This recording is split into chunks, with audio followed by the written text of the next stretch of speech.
complete this chapter in your lives and commence another chapter in your individual stories. Congratulations to each and every parent and grandparent in this room who has helped you get this far in life. I'm honored to talk with all of you this evening. You are indeed a particularly special class to our family because those of you who were KCD 8th graders were the first students that our daughter, Mary Clay Ettinger, ever taught. You sustained her through that experience. Your parents, perhaps with some degree of trepidation, supported her through that experience, and hopefully she sustained you as well. I know she loves you all very, very much. Thank you. Look forward to starting over. The past in some ways is over and done. This is your time to author an entirely new chapter in your life. The reality is that each of you has a broad landscape ahead of you where you can pioneer your life at your own pace, pick yourself up from any mistakes, and grow into a life of meaning and of purpose. Good news. Now is your chance to reinvent yourselves. You have certain reserves of goodness, strength, and character upon which to build, and sometimes upon which to fall back. You have learned from your past mistakes. You now get to make some new ones. After all, we're human. We are inherently flawed. Just remember 3 simple sentences over the rest of the years of your lives. I am sorry. Forgive me. I get to start over. This summer, I hope that you will be easy on your parents and your siblings. They know and you know that you're ready to leave home. They fear and you fear that this could be a long and tenuous summer as you begin the inevitable process of separation and cope with worries about how you will handle an entirely new set of responsibilities in an entirely new setting with an entirely new set of players. Over the next 4 years and the rest of your lives, keep your friends here at KCD and in Louisville. Don't assume that because you and they are moving in different directions, in a sort of dance to the music of time, that these are not relationships to treasure and nurture and grow over the years.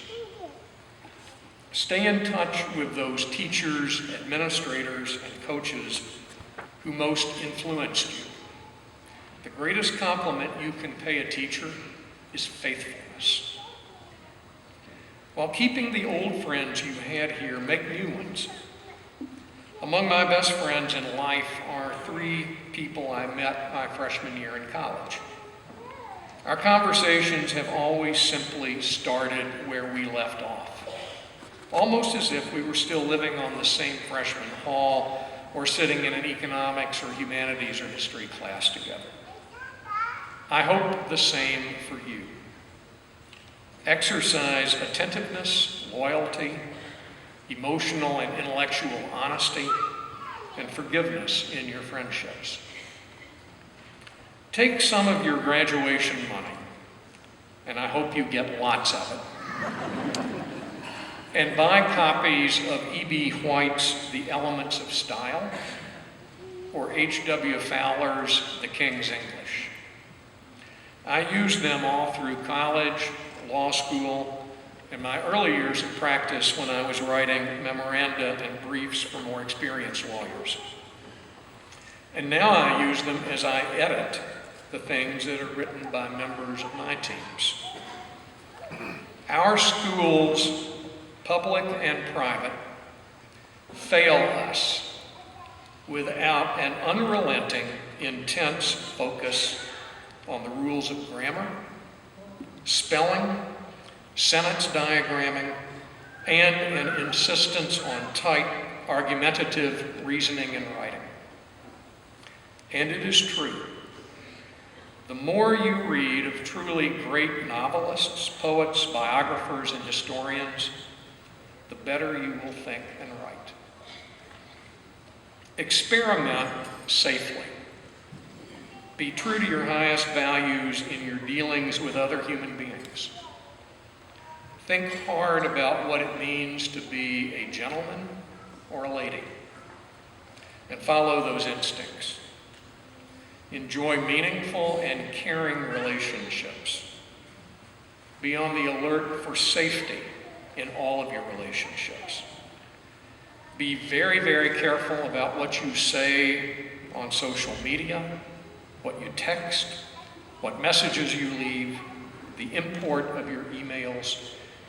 They may come back to haunt you. Above all else, be mindful of your reputation. Like it or not, it matters throughout the rest of your life. Continue working in groups. The thing I love most about my law practice is that most of my work calls for us working together as teams.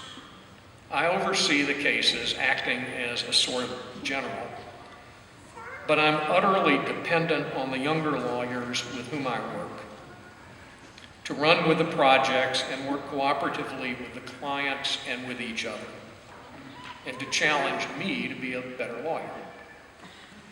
As an employer, our firm looks carefully at quite a few things. Smarts, of course, energy, ethics, collegiality, community involvement, follow up on projects and ability to close deals, teamwork.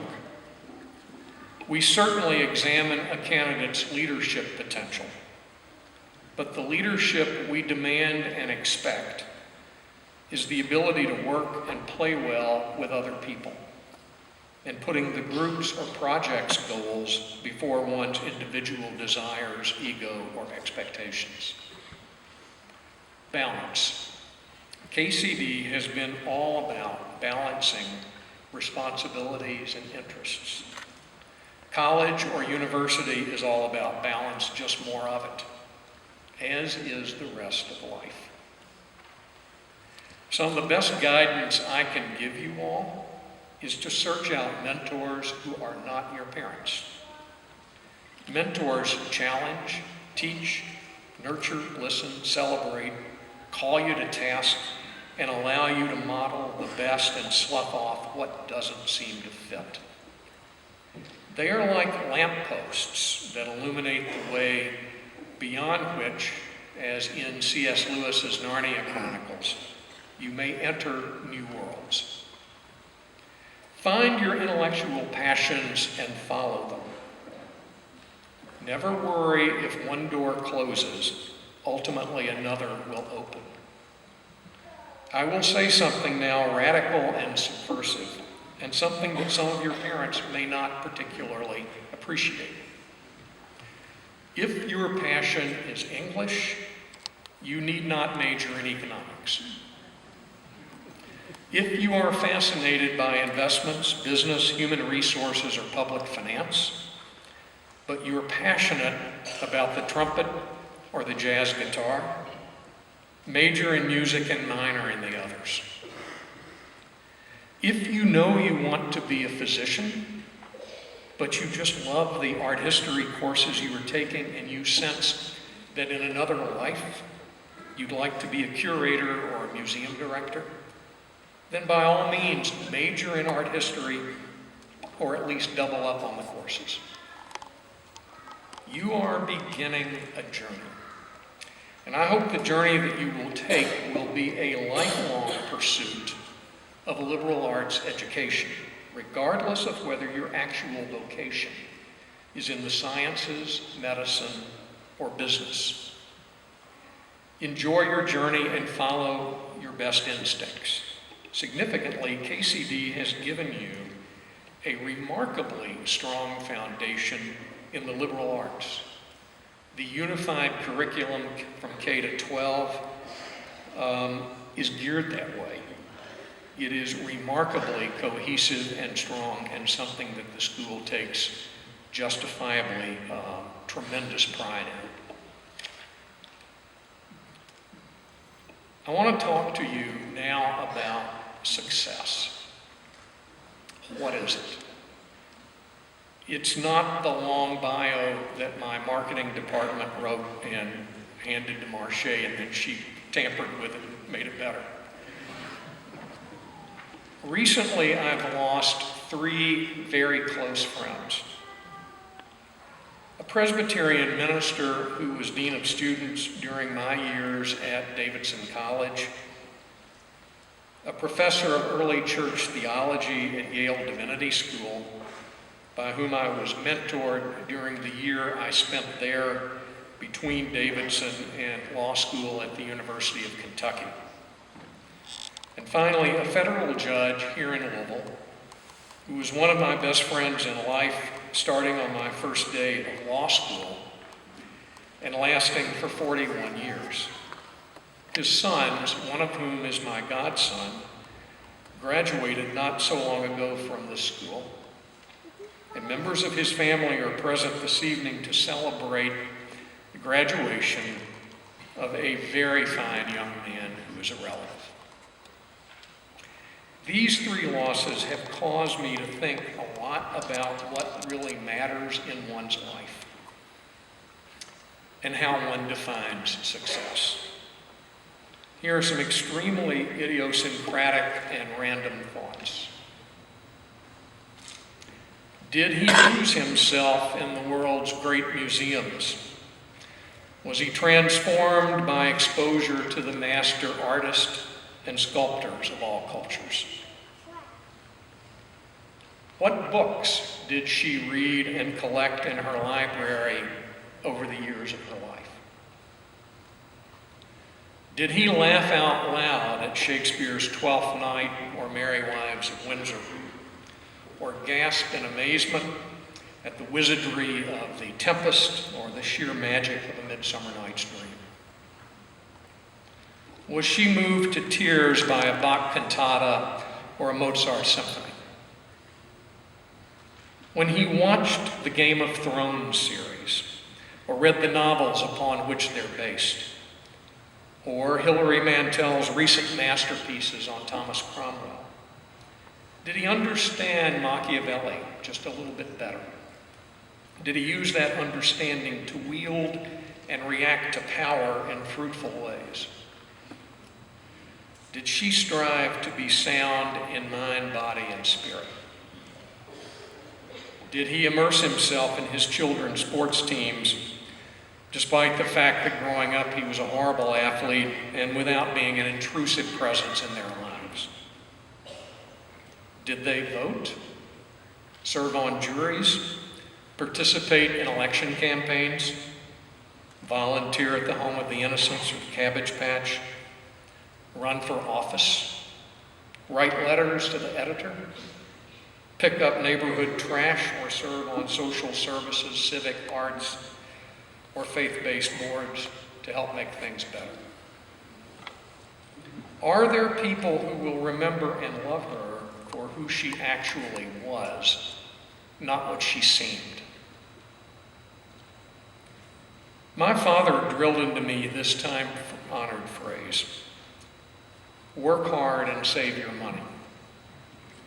Let me modify that advice, or recalibrate it a bit, by asking, at the end of the day, did he make enough money to support his family, educate his children, give to charities, enjoy the good things of life, and leave a financial legacy at the end, while not succumbing to the idolatry of thinking that there is never enough, and that one isn't truly successful unless one dies with a certain sum of money to leave as a legacy to one's heirs, a sum that keeps growing elusively so that it is an ever-moving and never-attainable goalpost.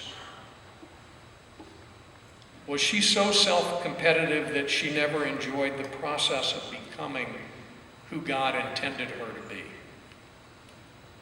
Was he so driven to succeed by a treacherous balance beam of worldly success that he flagellated himself and never learned how to be completely happy or satisfied? Did she compare her worldly success with that of other people? And because of those comparisons, live a life of hidden, inward, corrosive jealousy? Did he and she live passionately, testing their limits through hard work, creativity, and soulfulness? When knocked down by life, did he and she get up, dust themselves off, learn, and move forward? Were they, in other words, resilient? Did they experience a great, overwhelming love that developed and grew over the years into a deep and abiding trust and friendship, even if earlier loves failed or were cut short by circumstance? Did they create beautiful gardens and rooms and meals together where family and friends felt welcome? While not always perfect, were they good and loving parents? Did they put down deep roots and establish a sense of time and place and meaning and purpose in a community they came over the years to call home? Did they immerse themselves in the works of writers who understood who we are as individuals rooted in family and community? Great Southern writers like William Faulkner, Eudora Welty, Harper Lee, Walker Percy, and Kentucky's Wendell Berry come to my mind. On the other hand, did they, like Tolkien's Bilbo Baggins, have adventures, discover their inner fires, do valiant and brave deeds, and at the end of their active careers throw a birthday party, disappear in the middle of it, and turn the battle against evil over to the younger hobbits they had adopted and mentored? What actually is success? I believe that it is living a life of meaning and purpose as grounded in the faith you follow and the lifelong, inquiring, and open-minded liberal education you embrace. How do you achieve success? It's not so hard, although hard work and energy are crucial ingredients. It involves courage, a willingness to learn from failure rather than fearing failure, tenacity, a degree of introspection and constantly examined and re-examined living, engagement with the community, avoiding odious comparisons with others, a degree of inspiration and appreciation of beauty, selflessness with a certain knowledge that we're all inherently selfish, an ability to laugh at oneself, an ability to forgive oneself, an ability to forgive others when they hurt or disappoint you, an ability to experience forgiveness, wrestling with one's faith, being bruised and humbled so that you grow in wisdom, compassion, and stature, a sense of awe when you look at your place in time on this tiny planet in this constantly expanding universe whose origins are shrouded in incomprehensible mystery. And above all, a childlike sense of wonder. Thank you for the great privilege of talking with you this evening. Congratulations to all.